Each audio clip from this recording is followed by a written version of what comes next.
Hetong isang tip. Ang masarap kainan, madalas yung dinarayo ng mga driver. Yung bang dyan lang sa tabi-tabi. Hindi sosyal tignan, pero ang luto, masarap. Mamili, mamili!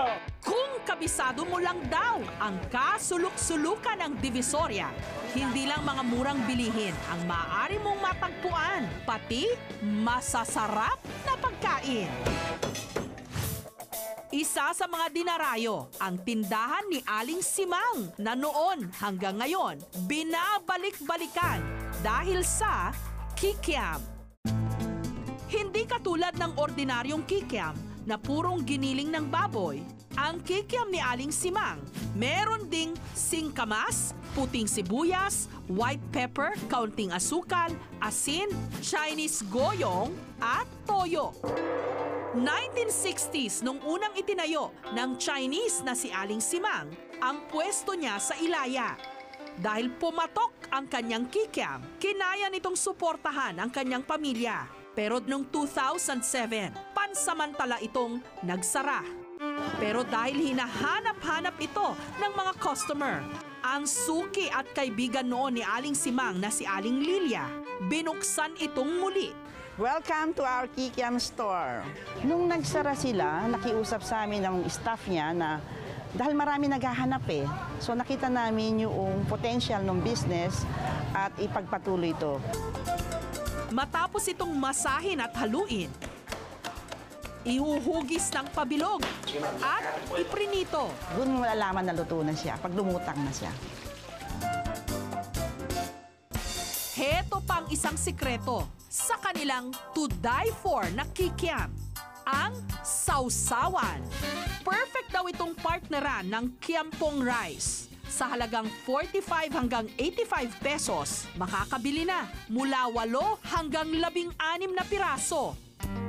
Kung per kilo ang bibilhin, 95 hanggang 370 pesos. 69 pesos naman ang isang meal set.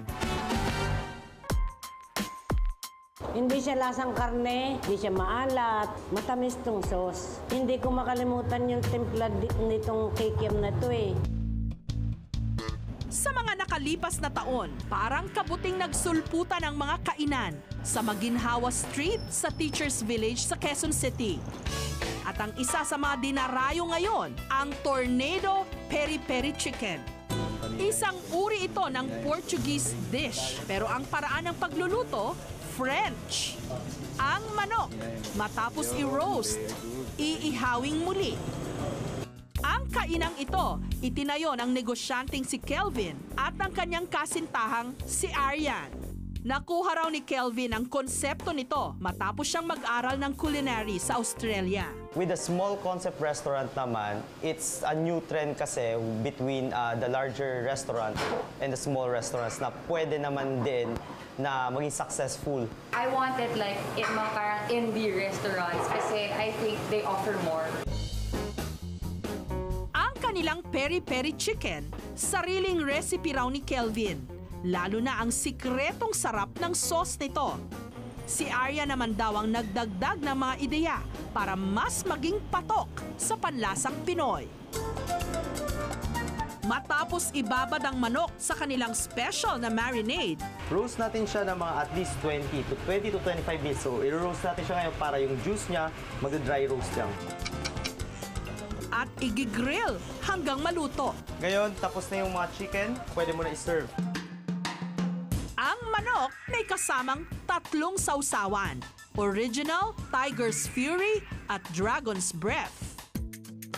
The chicken, it's very good. Tapos yung sauce niya, it's not that spicy. It took me 18 months to produce the sauce itself. Yun talaga yung maging tatak or yung trademark mismo ng restaurant. Araw-araw, nakakaubos daw sila rito ng 120 hanggang 160 na piraso ng manok. Limang 1 for chicken, please.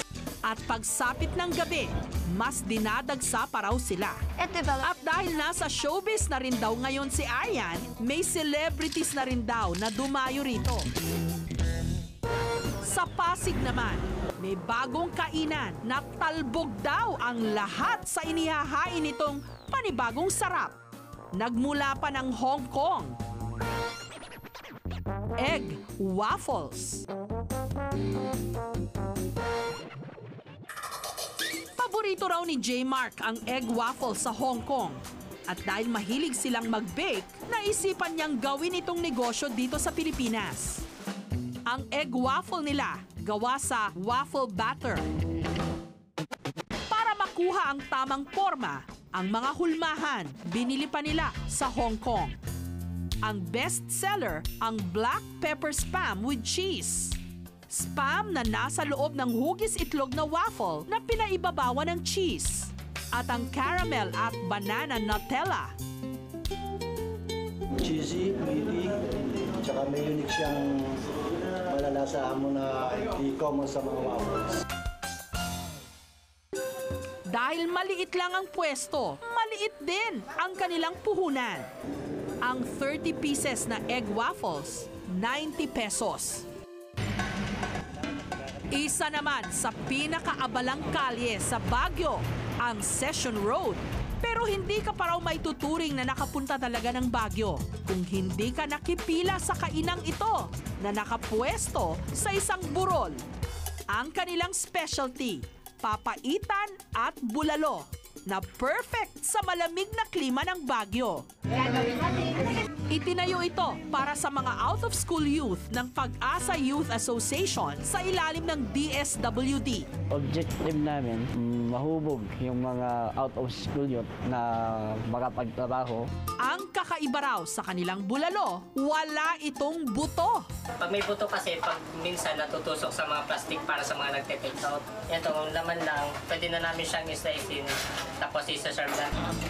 Tuwing tanghalian, dinudumog ang kainan dahil sa abot kaya nitong presyo. Sulit na sulit sa bulsa at tiyan. 35 pesos lang, meron ka ng kanin at ulam. 45 pesos kung pwede mong dagdagan ng gulay. At 50 pesos kung gusto mo ng 2 karneng ulam. Masarap po, malinamnam, malambot yung karne, mainam sa bibig. Sakto lang yung alak niya tsaka tripe niya. Napakarami nating pagpipilian. Kailangan mo lang dumayo sa kung saan-saan, kahit pa sa kasulok-sulukan.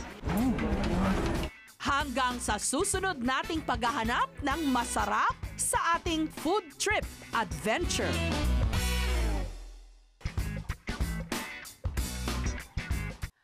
Thank you for watching, mga kapuso. Kung nagustuhan niyo po ang videong ito, subscribe na sa GMA Public Affairs YouTube channel.